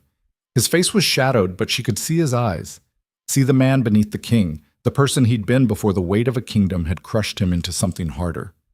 I meant what I said earlier, she whispered. I love you. I know. He kissed her forehead. And I'm going to spend the rest of my life making sure you never regret that choice. They left before dawn, slipping out while the village still slept. The old woman had left them supplies. Dried meat, bread, a water skin. More than she'd promised. When Seraphine tried to leave extra coin, she found a note instead. For the king who tried to be better, may you find what you're looking for. They traveled north for 3 days, moving through forests and across open grassland, avoiding towns and major roads. Draven was healing slowly, but the toll of the escape was showing. He moved with the kind of careful deliberation that spoke of pain he wouldn't acknowledge. On the 3rd night, they made camp in a cave overlooking a valley. The Kael territory was less than a day's travel ahead. They were close, so close to having an army and a chance. Seraphine built a fire while Draven kept watch. When she was done, she sat beside him and looked out at the valley below. What if your cousin won't help? She asked. Then we find someone who will. And if no one will?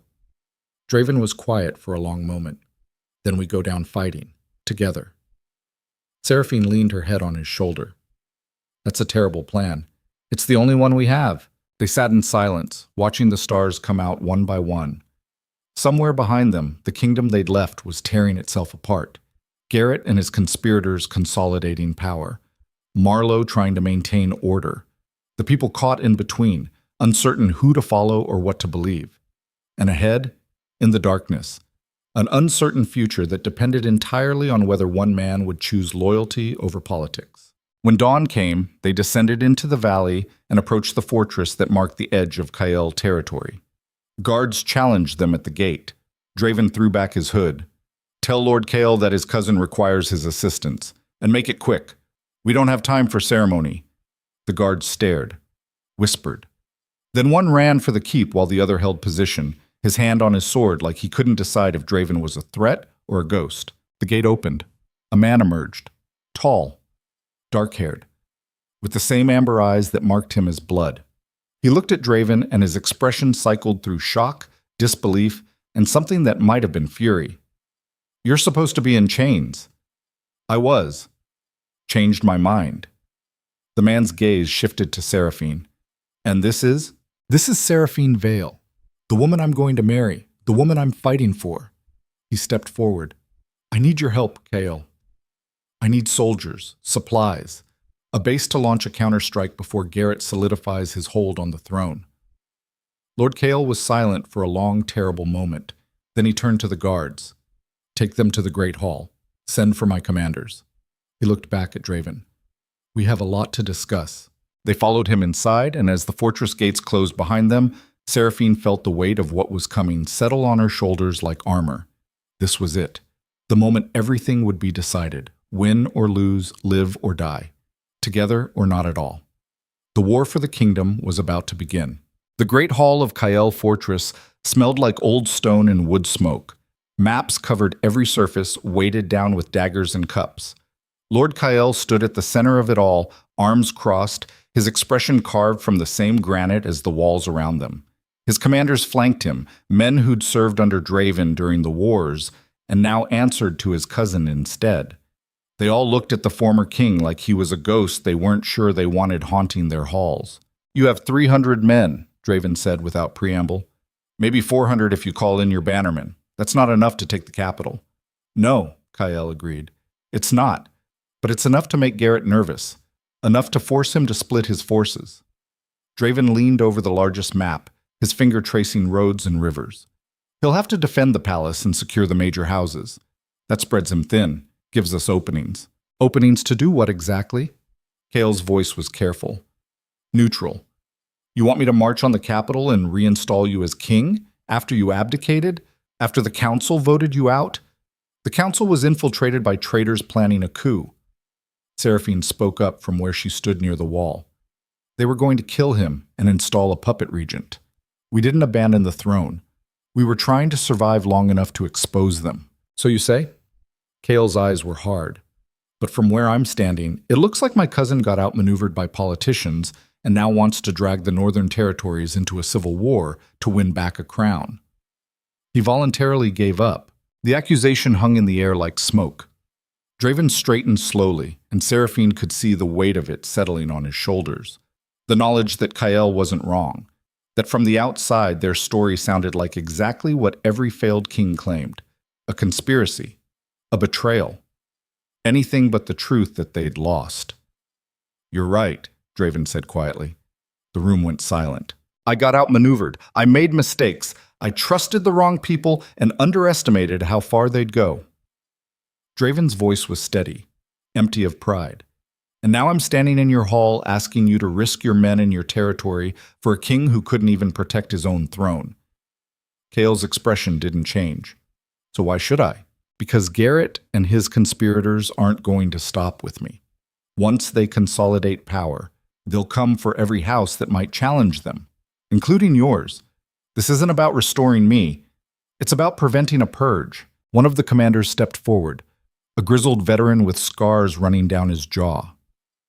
"Your Majesty, if I may, during the wars you led us through 12 major battles. We never lost one. You were ruthless when you had to be and merciful when you could afford it. The men followed you because you earned their loyalty with blood." His eyes narrowed. "But that was when you were a warrior king. What are you now?" The question cut to the bone. What was Draven now? Not the king, not the commander. Just a man who'd lost everything and was trying to figure out how to rebuild from the ashes. Draven looked at Seraphine. She met his gaze and something passed between them. A truth they'd both learned in the tower and the river and the long, desperate flight north. That power wasn't about the crown. It was about what you were willing to fight for when the crown was gone. He turned back to Kael and the commanders. "I'm the man who learned that ruling through fear only works until someone stops being afraid.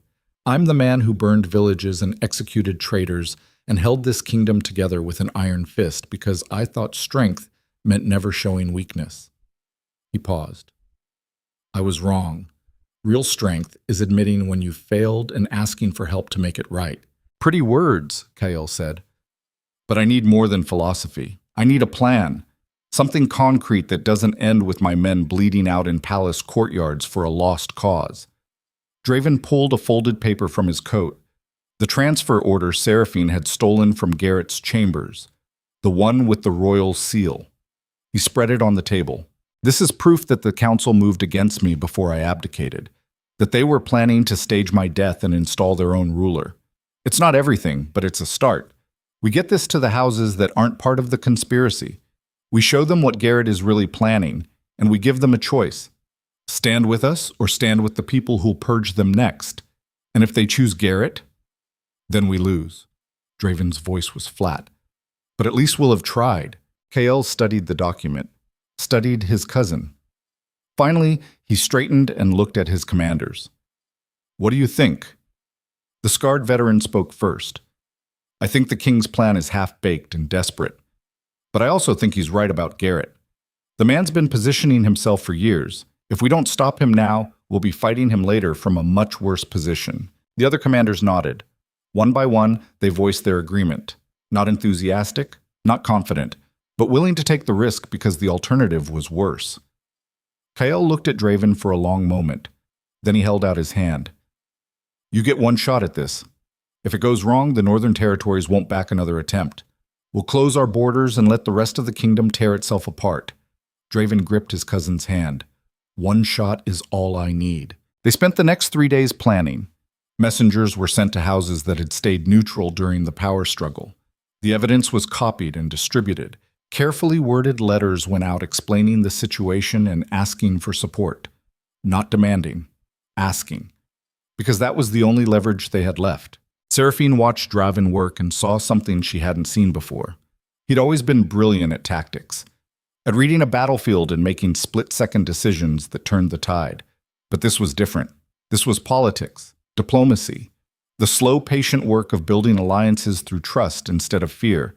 It was also killing him. She found him alone in the war room late one night, staring at maps by candlelight. His eyes were hollow, and his hands shook slightly when he reached for his cup. She crossed to him and took the cup away. When did you last sleep? 2 days ago, maybe 3. That's not sustainable. I don't need sustainable, I need functional. He gestured at the maps. We've heard back from 6 houses. 4 are willing to meet. 2 told us to go to hell. That's not enough. We need at least 8 to make Garrett nervous, 10 to actually threaten him. And what happens to you in the meantime? I survive, same as always. Seraphine set the cup down and turned his face toward her. You're not a weapon anymore. You can't just push through on will and fury until your body gives out. Watch me. The stubborn defiance in his voice made her want to shake him or kiss him, maybe both. Instead, she pulled him to his feet. Come on, you're sleeping, even if I have to sit on you to make it happen. Seraphine. No. She pushed him toward the door. You said real strength is knowing when to ask for help. Well, I'm helping, by forcing you to rest before you collapse and ruin everything we've been fighting for. He looked like he wanted to argue, but exhaustion won out. He let her lead him to the chamber they'd been given, and when she pushed him down onto the bed, he didn't resist, just closed his eyes and was asleep in seconds. Seraphine sat beside him and watched his chest rise and fall. This man had conquered a kingdom, had united warring territories through sheer force of will. And now he was fighting the hardest battle of his life, not against armies or enemies, but against his own nature, learning to lead through something other than fear. She wasn't sure he'd survive it. The first meeting happened 5 days later in a neutral location, an old monastery halfway between Kael territory and the capital. 4 house lords came. 2 brought their heirs. All of them looked like they'd rather be anywhere else. Draven stood at the head of the table with Seraphine beside him. No throne, no crown. Just a man in travel-worn clothes trying to convince people to risk everything for a cause that looked increasingly impossible. Thank you for coming, he started. I know this is dangerous. I know you're taking a risk just by being here. But I need you to hear the truth about what happened. He laid it out methodically. The conspiracy, Garrett's plan, the evidence they'd gathered, the threat that would come for every house once Garrett consolidated power. And through it all, he spoke without the commanding presence that had once made nobles bow. He spoke like an equal asking for help. Some of the lords listened. Others looked skeptical. One stood to leave halfway through. This is a waste of time. You abdicated. You gave up the throne willingly. Now you want us to start a civil war because you regret that decision? The Lord shook his head. I won't risk my people for buyer's remorse. I didn't give up the throne, Draven said quietly. I tried to outmaneuver a coup and failed. There's a difference. Is there? Because from where I'm standing, it looks like you got beaten at your own game. The Lord moved toward the door. And I don't back losers. He left. The remaining lords shifted uncomfortably. Seraphine could feel the meeting slipping away, could see them making calculations about risk versus reward and deciding this wasn't worth it. She stood. You're right to be cautious. You're right to question us. Her voice cut through the murmurs. Because you've all spent years watching King Draven rule through strength and fear, watching him execute traitors and burn villages and hold this kingdom together through pure force of will. And you learned that the safest thing to do was stay out of his way and do what you were told. Where are you going with this, girl? One of the lords asked. I'm saying that King is gone. Seraphine met each of their gazes in turn. The man standing before you isn't the warrior who united the territories. He's someone different. Someone who learned that real power doesn't come from making people afraid. It comes from giving them something worth fighting for. And what are you offering? Another lord asked. What's worth the risk? A kingdom where your daughters aren't sold off to the highest bidder, where your sons aren't conscripted into wars they don't believe in, where you have a voice instead of just orders to follow. Seraphine's voice was steady. You think Garrett and his conspirators will give you that? They'll install a puppet and rule through the shadows. And every one of you will spend the rest of your lives wondering when they'll decide you're a threat too. The room was silent. Then one of the heirs spoke up, a young woman with her mother's house colors. My father was at the ball. The night the king was supposed to choose a Luna. He came home furious because his investment had walked away. She looked at Seraphine. That's what he called me. An investment. And I'm tired of being property. Her mother placed a hand on her arm. Enough. No. The girl pulled away. You wanted me to marry into power, to secure alliances, to be useful. But I don't want to be useful. I want to be free. And if King Draven is offering that, even if it's just a chance, I say we take it. One by one, the others began to speak. Some voiced support. Others asked questions. But the tide had shifted. By the time the meeting ended, they had pledges from 3 of the 4 houses. Not armies yet, but promises of support if Draven could prove he had enough backing to make a real challenge. It was a start. Over the following weeks, more houses came around. Some because they believed in what Draven was fighting for. Others because they'd always hated Garrett and saw an opportunity to settle old scores. But slowly, painfully, an alliance formed. Kale provided troops. House Marlowe, the regent who'd been caught in the middle, secretly sent word that he'd stand down if Draven could take the capital without destroying it. Other houses provided intelligence, supply lines, safe havens. And through it all, Draven changed. Seraphine watched it happen in small moments. The way he listened more than he commanded. The way he asked for opinions instead of making unilateral decisions. The way he'd pace the war room arguing with commanders about strategy until they found solutions together instead of him dictating terms. He was learning to lead without the crown, and it was making him into something more dangerous than he'd ever been as a king. He was becoming someone people followed by choice instead of fear. The final confrontation came on a morning thick with fog. They'd marched on the capital with 3,000 men, not enough to lay siege, but enough to make a statement. Garrett had twice that number behind palace walls, but he'd also spread forces thin trying to hold territory and secure roads. Draven didn't plan to storm the gates. That would be suicide. Instead, he'd called for a parley, a meeting in the plaza before the palace where both sides could lay out their positions and the people could bear witness. It was a gamble. Everything was a gamble now. Garrett emerged from the palace at noon with his conspirators flanking him. Lord Heron, Lord Blackwood, a dozen others who'd thrown their lot in with the coup. They looked confident, smug, like this was already decided. Draven stood across from them with Seraphine at his side. Behind them, the alliance they'd built. In between, hundreds of citizens who'd gathered to watch history unfold. Well, Garrett said, the prodigal king returns. How dramatic. I'm not here to reclaim the throne, Draven said. His voice carried across the plaza. I'm here to expose what you did. How you conspired to murder me and install a puppet government. How you've been manipulating the council for years to consolidate power for yourselves. Prove it. Draven gestured and Kyle stepped forward with documents. Transfer orders. Council minutes. Letters between conspirators. Everything they'd gathered over weeks of investigation. It wasn't complete. Wasn't ironclad. But it was damning. The crowd murmured. Garrett's expression darkened. Forgeries, he said. Desperate lies from a failed king. Then let's ask the people, Seraphine said. She stepped forward. You claim to represent the kingdom's interests, so let the kingdom decide. Put it to a vote, right here, right now. Who do they trust? That's not how governance works, Heron spat. Maybe it should be. Draven's voice was quiet, but it cut through the noise. Maybe we've all spent too long deciding what's best for people without asking them what they actually want. Garrett looked like he wanted to refuse, but he was trapped. Hundreds of eyes watched him, waiting. If he rejected a public vote, he'd look like the tyrant they were accusing him of being. If he accepted and lost, he'd have no legitimacy left. Fine, he said finally. Let them vote. But when this farce is over and I'm still standing, you leave, all of you, and you never come back." "Agreed," Draven said, "and if I win, you stand trial for treason." The vote was chaos.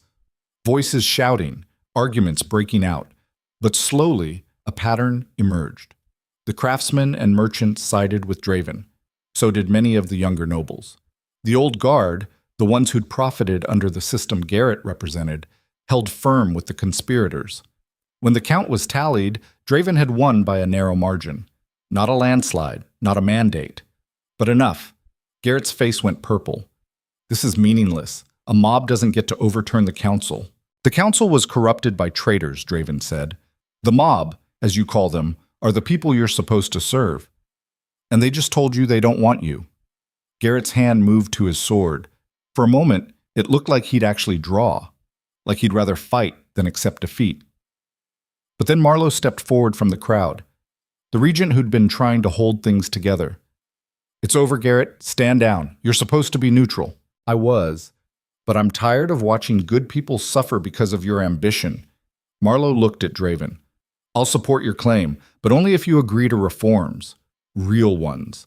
A council with actual power, laws that limit what a king can do without oversight, no more ruling by decree." Draven met his gaze. "Agreed. And I want term limits on the crown. No king serves more than 10 years. After that, they step down and a new leader is chosen." The crowd erupted. Nobles looked shocked. Commoners looked stunned. This wasn't how kingdoms worked. Kings didn't voluntarily limit their own power. But Draven had learned something in the tower and the river and the long, desperate weeks building an alliance. That power held through force was always temporary. That the only way to build something that lasted was to give people a stake in it. Garrett stared at him. "You're destroying everything." "No," Draven said. "I'm fixing what I broke." The conspirators were arrested. Trials were held. Some were executed. Others stripped of titles and lands. Garrett himself was given a choice: exile or death. He chose exile and left the capital in chains, heading for the territories beyond the kingdom's borders, where his name still meant something. The reforms took months to implement. A new council structure, laws protecting individual rights, systems of checks and balances that prevented any one person from holding absolute power. It was messy, contentious, but slowly, the kingdom began to reshape itself into something that looked less like a dictatorship and more like a nation where people had a voice. And through it all, Draven and Seraphine worked side by side. The wedding happened on a spring morning in the palace gardens. Not in the throne room, not with all the pomp and ceremony that royal weddings usually demanded. Just a quiet ceremony with the people who mattered. Kael stood as witness. The young heir who'd spoken up at that first meeting served as Seraphine's attendant. The vows were simple, honest, promises about partnership and trust, and choosing each other every day even when it was hard. When it was over, when they'd been pronounced husband and wife, Draven pulled Seraphine close and whispered something only she could hear. "Thank you for saving me." She smiled against his shoulder. "Thank you for letting me." They ruled together for 9 years, not as king and possession, but as partners. Seraphine sat on the council and pushed for education reforms. Draven worked to rebuild relationships with territories that had been damaged during the wars. Together, they transformed the kingdom into something neither of them could have built alone. On the last day of Draven's 10th year as king, he stood before the council and formally abdicated. This time, willingly, completely. He removed the crown and placed it on the table. It's time for someone else to lead, someone who wasn't shaped by war, someone who can take us further than I ever could. The council chose a successor, a young woman from House Marlowe who'd spent years studying governance and diplomacy. She took the crown with shaking hands, and Draven knelt before her, swearing loyalty to the new queen the same way his subjects had once sworn to him. Then he and Seraphine left the capital. They traveled north to a small estate on the edge of Kael territory. Far from the palace. Far from politics. Just a house with land enough to farm and forest to explore and a life that was finally completely their own. Seraphine learned to grow things, vegetables and flowers and fruit trees that would take years to mature. Draven learned to be still, to exist without the weight of a crown or the constant pressure of decisions that could get people killed. They had children eventually, 2 daughters and a son who grew up knowing their father had once been a king, but understanding that his real strength had come from knowing when to let go. On quiet evenings, Draven and Seraphine would sit on their porch and watch the sun set over the valley. Sometimes they talked about the old days, the palace, the wars, the desperate flight that had brought them here. But mostly they just sat in comfortable silence, hands intertwined, breathing in the peace they'd fought so hard to earn. One night, Seraphine asked the question that had been sitting between them for years. "Do you regret it, giving up the throne?" Draven was quiet for a long moment. Then he smiled, that small, genuine expression that was nothing like the masks he'd worn as king. "Every day I regret the things I did to get it, the villages I burned, the men I executed, the fear I used as a weapon. But giving it up?" He turned to look at her. "That's the only thing I'm sure I got right. Even though you could have kept it, could have ruled until you died, especially because of that." He squeezed her hand. "The man I was 10 years ago would have held that throne until someone pried it from my cold, dead fingers. He would have seen stepping down as weakness, as failure. But that man was broken, hollow, ruling from fear because he didn't know any other way. And now, I'm just a man who grows vegetables and raises children and loves his wife more than anything in the world." His voice was soft. "That's not weakness. That's the hardest thing I've ever done." Seraphine leaned her head on his shoulder. The way she had that night in the tower, the night everything had started to change.